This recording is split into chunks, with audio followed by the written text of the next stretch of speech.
Shingeki no Kyojin, or Attack on Titan, has been a global hit in the anime crowd, and for good reason. It hits many thematic elements and psychological triggers that we all truly harbour deep down inside, with a vast range of personalities within the main characters living through them for us. In this video, I want to go through these to grasp a deeper understanding of the anime itself and how it can relate to us in our own world. There will be references to plot points and spoilers, so if you haven't watched seasons 1 through 3, bookmark this video and come back to it later. If you read the manga, please don't reveal any spoilers not yet seen in the anime and ruin the fun for other people. The first thing to note about AOT is the mere concept of the walls. It represents so much about the fears and conspiracies people today hold and believe in.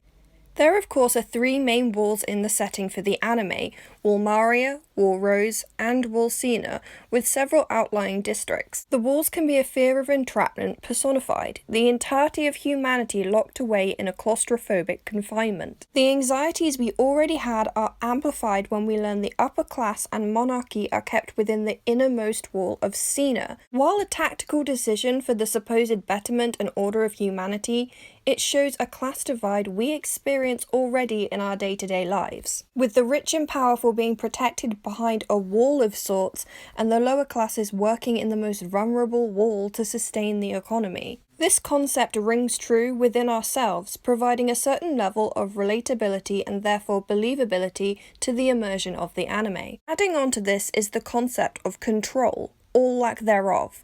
While the walls provide safety from the Titan hordes beyond the walls, it keeps humanity in somewhat of a pen.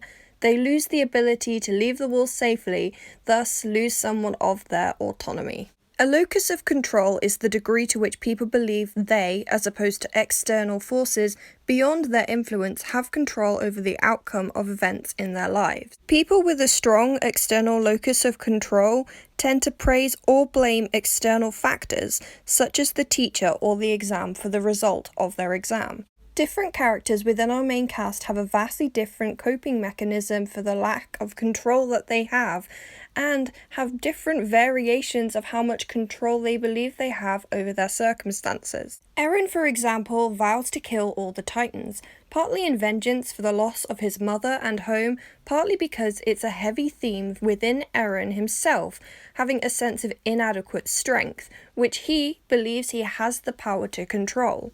Eren has a strong sense of an internal loci of control, as well as being goal-orientated. He has the goal to defeat the Titans, and that is his coping mechanism. He and Armin both underplay their physical strength. This is an aspect of being a source of shame and insecurity for them.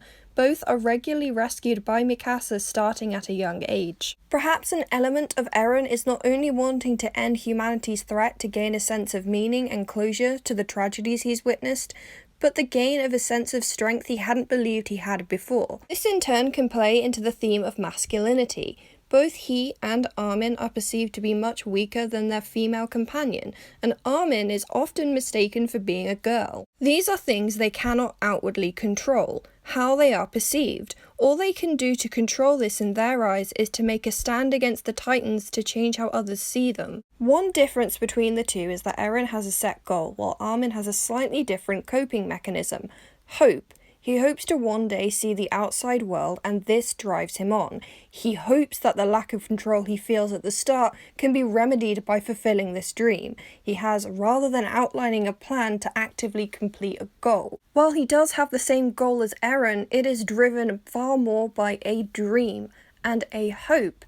This means that while Eren has an internal loci of control, Armin leans far more towards the external. His dream only has the condition of happening based on what events occur. Moving on to Mikasa, she rationalizes that whatever limited control of autonomy she has, she should use it to have a purpose, and that purpose is to protect Eren at all costs. She seems more aware of how the world is rather than the other two due to her background, and strives to use what little liberty she has to live through her purpose. She's never had to question her strength or talent, unlike many other characters in AOT. She has an internal loci of control. I must protect Eren. It is my responsibility to protect Eren. This is her thought process. So while their loci of control differ between the different characters, so does the coping mechanism for their current situation. Eren has an internal loci of control and has a goal to cope with the situation. Mikasa also has an internal loci of control, but she sees it more of a purpose than an outright goal. Nothing to meet, something to continuously ensure. Armin, on the other hand, has an external loci of control, and his coping mechanism is a dream, which relies on all of the situations he's placed in being in his favour. Although he has the goal to succeed in these situations, they all hinder on him completing his dream. Adding on to Armin's section, Armin also seriously underplays his own intelligence. This is why he may have a more external loci of control. He doesn't truly believe he is intelligent as he is. While not necessarily a main character, Pasternak is another example of somebody with an external locus of control. He, like much of his order, placed their ability to control the actions around them entirely on other people, or more accurately, other deities. Religion is commonly seen in people with an external loci of control. Zoe Hadji, as a member of science, has a very interesting loci of control. She has an internal loci of control because she believes she has the ability to discover knowledge about the Titans. She thinks that she can discover the truth. However, when relating to the current situation of the people, she can't actually change anything. She can just discover the truth. Through her experiments, she uses her internal loci of control to create weapons that can be used against the Titans which benefit the situation. But when it comes to the origins of the Titans, that's all completely external and out of her control. She is highly internally driven. When it comes to the actual consequences of their situation, it's ambivalent. So I believe that Zoe is internally driven, but when it comes to the conclusion and the outcome of the situation she's put in, it's all external and nothing that she can change and nothing that she believes she can change. So what about the Titans and what makes them inherently terrifying? Drumroll please, evolution.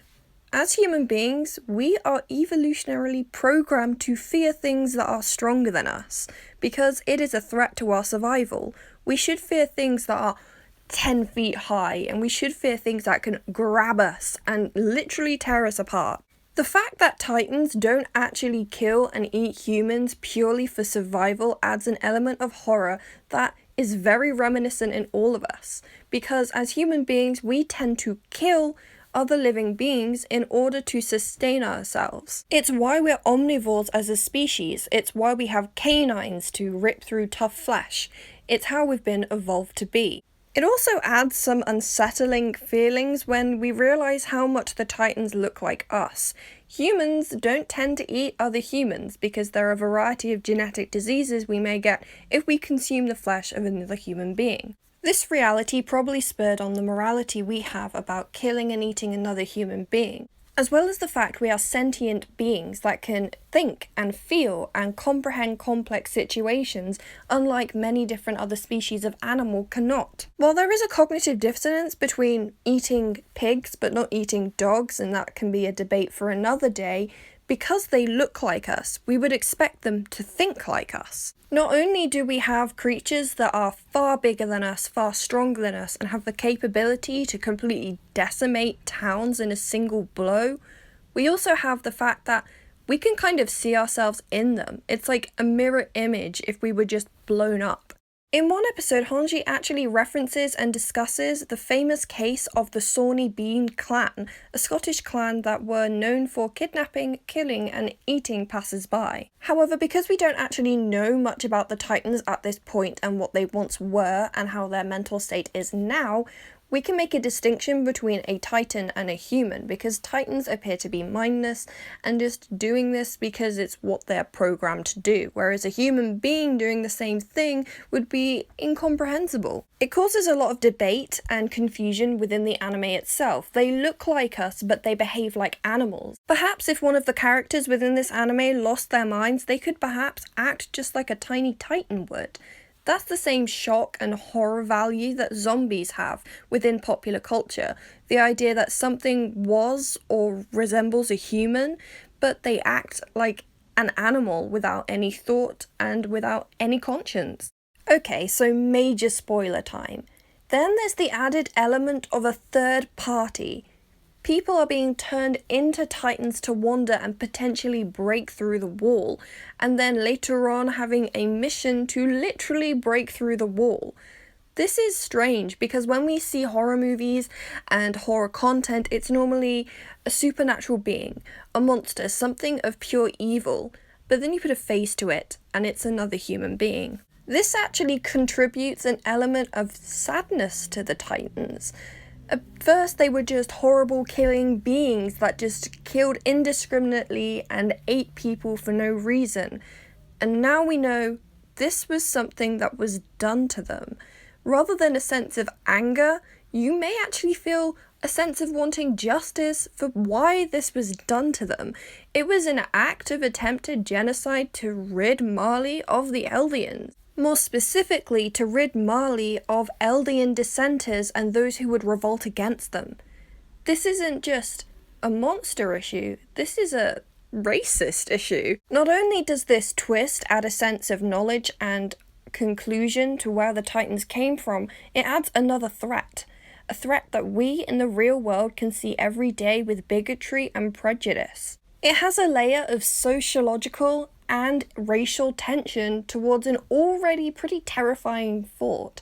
And while we might not necessarily view these things as inherently terrifying or bone-chilling, it's very unsettling and causes us to want to rally rather than to flee. This brings in a layer of sociological and political narrative we weren't expecting from this story. People might be asking, well, why are people more scared of fictitious horrors than actual real-world events?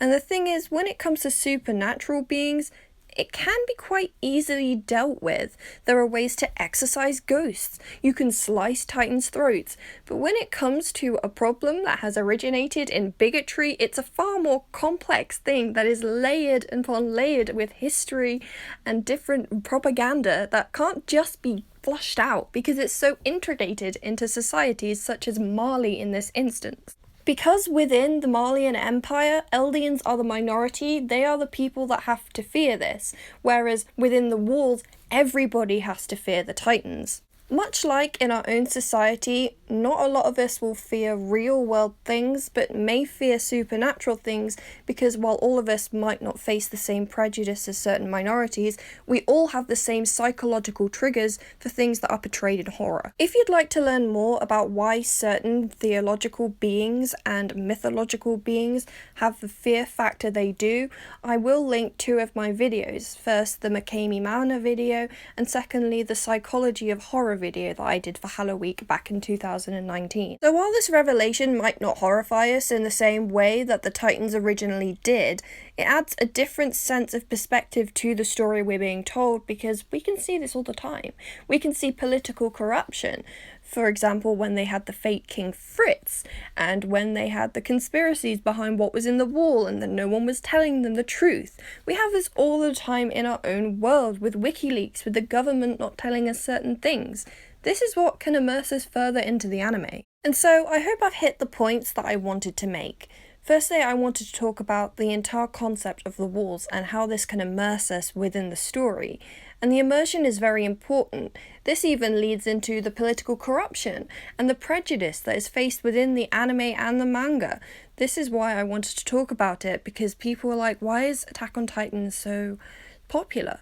Well, not only has it got a badass theme tune and badass fight scenes, it also hits home for us. It also perfectly reflects how we would react and how we view ourselves and how much control we have and what methods of coping we have for situations we may face. The Titans themselves, before the prior knowledge of what Titans actually were, actually hit several points with our own evolutionarily programmed responses to certain stimuli. It's a great mix of having different characters with different perspectives on how they should face a situation and different coping mechanisms, alongside hitting a lot of evolutionary traits that we fear, as well as having political, social, and racial issues dumped into the mix. It's a very complex story with a lot of complex narratives that can all be meshed together together to make a really interesting story that in one way or another we can all relate to and immerse ourselves in. I hope you guys enjoyed this slightly different video. I wanted to do psychology with a twist of geekery in it. I also want to add before you guys head off, I actually have changed my Patreon tiers. Now there are only 2 tiers. The first is a $1 tier where you will get early access to videos and exclusive content not posted to YouTube. The second one is a $5 tier which includes access to my Discord server, game nights, and priority when being added to live streams. If you made it this far into the video, I also have a 30% off discount code for my Etsy store, 30 off, which is in capital letters, where you can get 30% off any item ordered on the store. I hope you guys are staying safe and happy, and I'll see you in the next video. Bye!